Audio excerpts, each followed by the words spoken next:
me dit, lève-toi, va à Damas et on te dira ce que tu dois faire. Comme je ne voyais rien à cause de l'éclat de cette lumière, ceux qui étaient avec moi me prirent par la main et j'arrivai à Damas.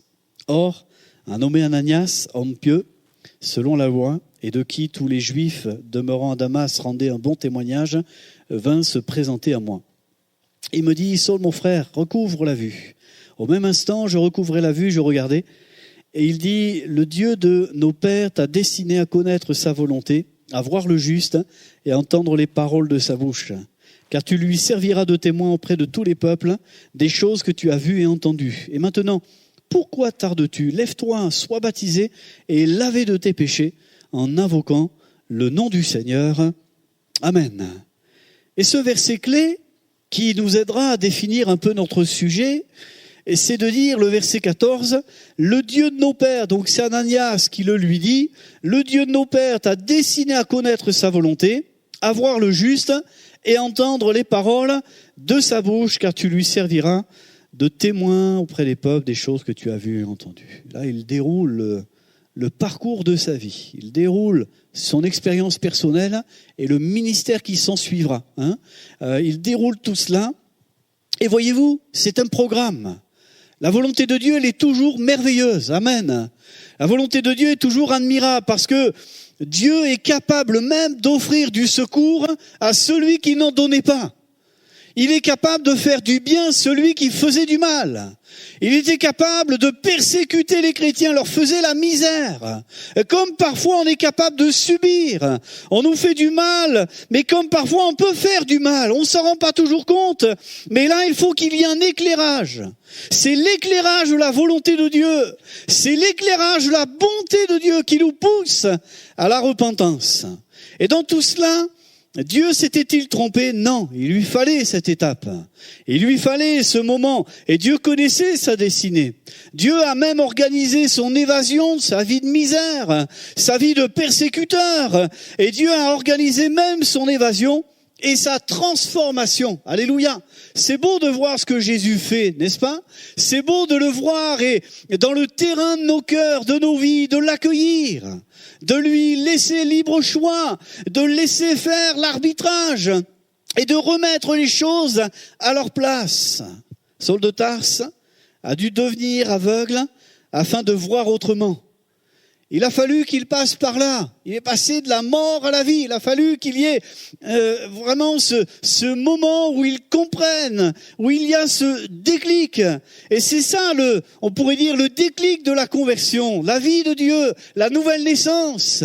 Et c'est une grâce qui nous est donnée. Et il ne se doutait pas que Dieu avait tout prévu d'avance. Merveilleux, hein ? Dieu connaît ta destinée. Dieu n'est pas dans le hasard. Dieu n'est pas dans l'à peu près, Dieu sait composer, Dieu sait faire, c'est merveilleux de le voir faire. Et Ananias sera envoyé, mais il a eu peur Ananias avant d'y aller. Il a eu peur et c'était compliqué, mais il a eu une confirmation qu'il pouvait y aller, que ça serait un instrument, Dieu lui ferait voir les choses et avec tout ce qu'il devra souffrir pour la cause du nom de Jésus. Alors il y va. Et il lui donne ce message personnel. Et ce qui revient, c'est ce verset. Et il lui dit, voilà, Saul, mon frère, recouvre la vue. Au même instant, il recouvre. Il y a comme des écailles qui tombent de ses yeux. Et il retrouve la vue. Il y a un miracle là déjà. Il y a une action de Dieu. Et puis, il lui dit, le Dieu de nos pères, oui, parce qu'il a été versé dans les Écritures. Il connaît, il n'est pas ignorant des choses, il sait. Et c'est sûr que dans tout cela, il lui dit cette parole. Et voyez-vous, Dieu connaît notre destinée. Dieu sait tout. Dieu est merveilleux parce qu'il sait toutes choses. Mais si on parle de destinée, il faut en préciser 3 choses. C'est que tout d'abord, la première, c'est que le dessein ou le plan de Dieu, il est déjà arrêté. Mais on pourrait dire, c'est comme si Dieu a tracé les choses. Tracé, on pourrait, alors moi je vous parle, tracé, c'est souvent en crayon à papier. En menuiserie, c'est pareil. Mais dans son amour, il a tracé les choses. Et c'est merveilleux de voir que Dieu affirme d'avoir un plan pour l'humanité comme pour chaque individu. Jérémie 29, 11. Je connais les projets de paix, non de malheur, que j'ai pour toi. Il parlait à son peuple qui vivait l'exportation, qui vivait la misère, qui vivait vraiment un retour à la case départ, qui vivait vraiment un revenir. Et le plan de Dieu, il faut le vivre. Et c'est vrai que c'est préétabli de Dieu. Ce plan est sage et saint et bienveillant. Il a tracé.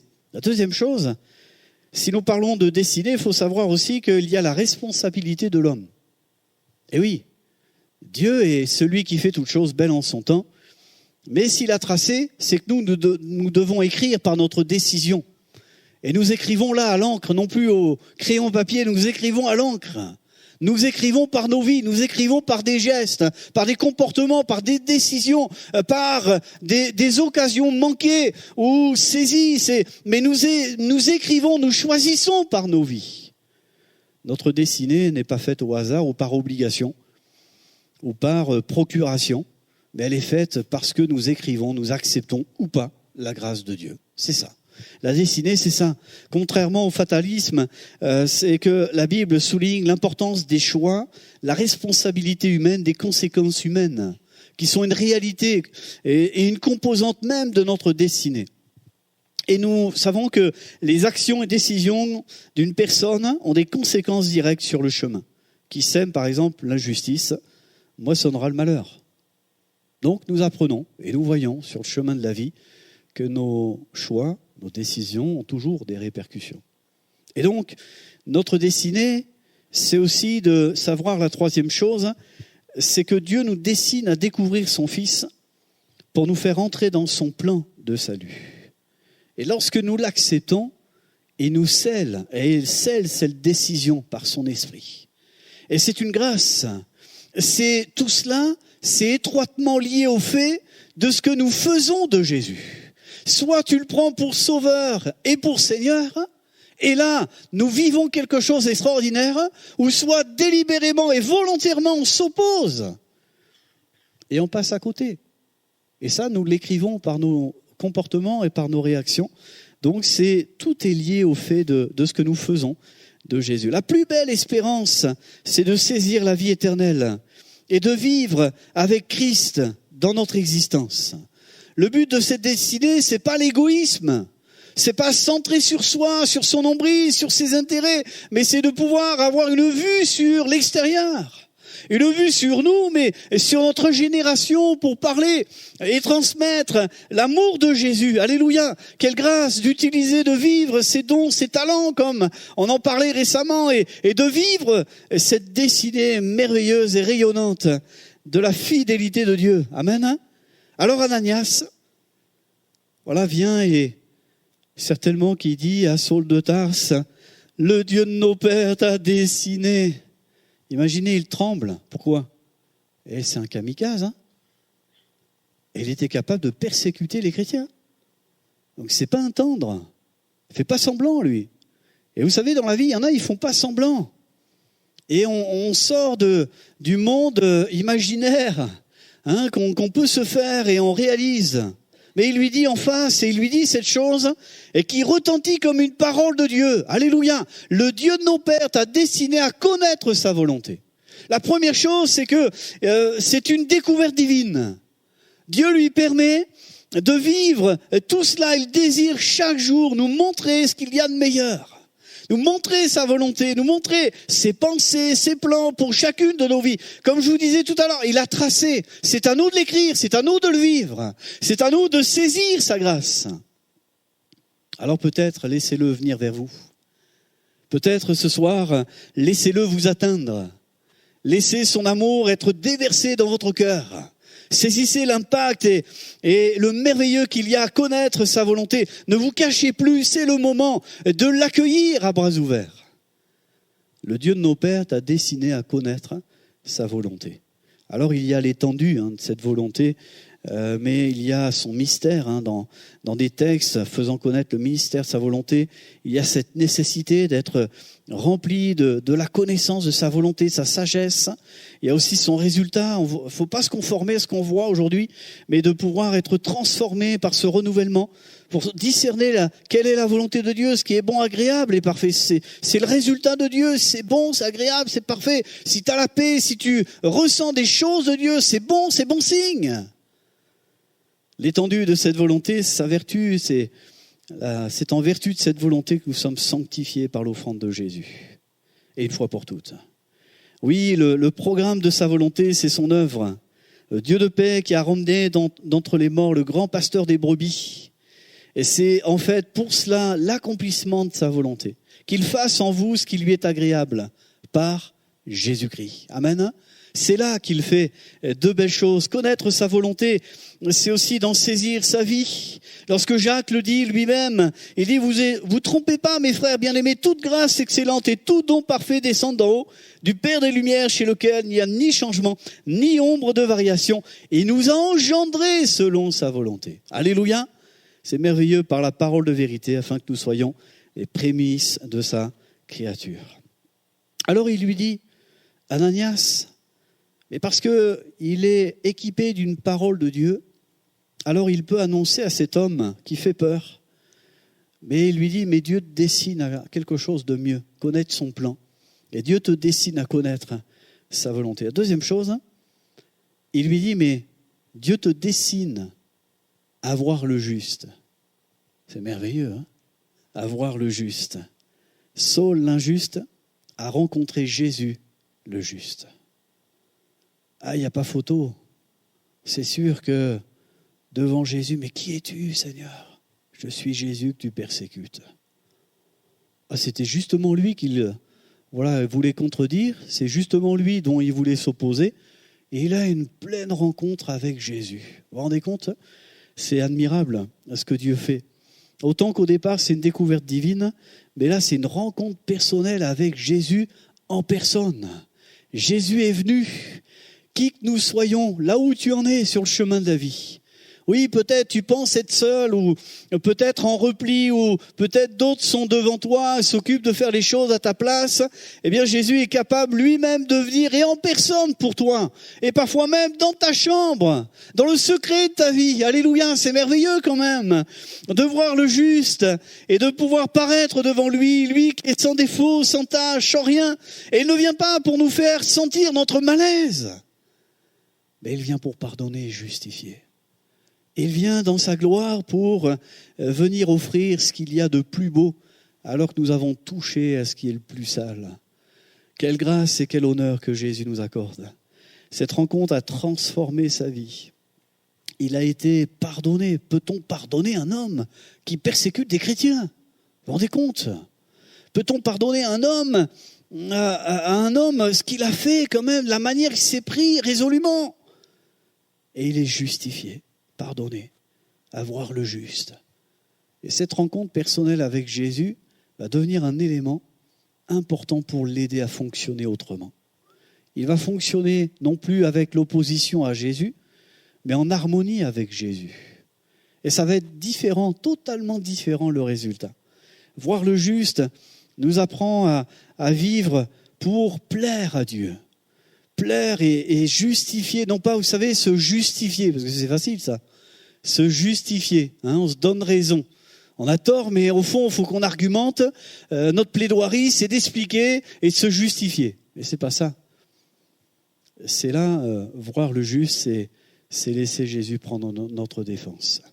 Laisser Jésus faire. Amen. Dieu ne nous a pas destinés à la colère, mais à la possession du salut par notre Seigneur Jésus-Christ. Amen. Oui, Dieu nous destine vraiment à voir et aller plus loin dans sa présence. Il est temps de le voir face à face, de pouvoir le considérer, de voir la vérité en face. Jésus, c'est une personne, à part entière, et la vérité est une personne. Jésus, le chemin, la vérité, la vie, et nul ne va au Père que par lui. Et c'est merveilleux de voir le juste. lorsqu'il vient et il vient pour défendre une cause, peut-être une cause perdue, une cause qui ne peut pas être relevée, et qui que ce soit encore, Jésus est capable d'être celui qui vient pour, oui, te donner de voir le juste. Alors attends-toi du changement. C'est quand Jésus vient, c'est pas l'indifférence, l'orgueil, le mépris qui nous anime, mais c'est d'avoir des dispositions telles que Jésus a pu avoir. Et Ananias lui dit, il est temps de connaître sa volonté, c'est une découverte divine. Il lui dit de voir le juste, c'est une rencontre personnelle avec Jésus. Et la troisième chose, il dit, mais entendre les paroles de sa bouche. Maintenant, tu peux l'entendre, c'est un dialogue vivant. C'est pas un discours de sourd, ou peut-être le m'as-tu vu est là, mais c'est un discours vivant. C'est une relation qui se construit. C'est un besoin de prier, c'est un besoin de se pencher sur lui, c'est d'entendre le son de sa voix qui se retrouve dans cette parole écrite. C'est merveilleux, il vibre de ces textes, il comprend les textes, les choses s'expliquent. Par la venue de Jésus, lui il cherchait à s'opposer à Jésus pour argumenter comme lui il l'entendait, mais là maintenant il comprend. Jésus en est le fil conducteur, Jésus en est la clé, Jésus en est la solution, alléluia. Merci Seigneur, ne voyez pas Jésus comme un opposant à votre vie, mais plutôt comme celui qui vient accomplir son plan. C'est la grâce que nous avons en Jésus. Et il lui dit, mais maintenant, tu peux entendre les paroles de sa bouche. C'est un dialogue, c'est la prière, c'est un moment opportun de pouvoir venir et rencontrer le Seigneur. Voyez-vous, l'expérience de Paul est à portée de main, n'est-ce pas ? Est à portée de main et pour tous, parce que nous croyons que nous soyons jeunes ou moins jeunes, le Seigneur est toujours capable de nous donner de réaliser que Dieu connaît ta destinée. Amen. Il connaît tout de nous. Dieu ne compose pas avec le hasard, ou alors on ne compose pas avec la fatalité, mais il sait tout d'avance. Il a écrit des choses, mais nous pouvons aussi nous-mêmes aussi, accomplir les choses pour lui être agréables. Alors je termine par une déclaration. Le psalmiste disait dans le psaume 31, verset 16, « Mes destinées sont dans tes mains. » Amen. Dans ta main. Merci Seigneur. Oui, on sait et on peut lui remettre. Bien sûr qu'on aura des choses à faire, à vivre. Mais quelle assurance du psalmiste. As-tu une telle assurance de pouvoir vivre et de le dire. Mes destinées, Seigneur, sont dans ta main. Amen. C'est une grâce de pouvoir répondre à celui qui sait tout d'avance, mais de pouvoir aussi contribuer, de pouvoir le vivre, prendre position, c'est nécessaire. Il est plus qu'important de prendre une bonne position, c'est pour Jésus. Paul avait dit aussi plus tard, « Je sais en qui j'ai cru, et je suis persuadé qu'il a la puissance de garder mon dépôt jusqu'à ce jour-là. » Merci Seigneur. Amen.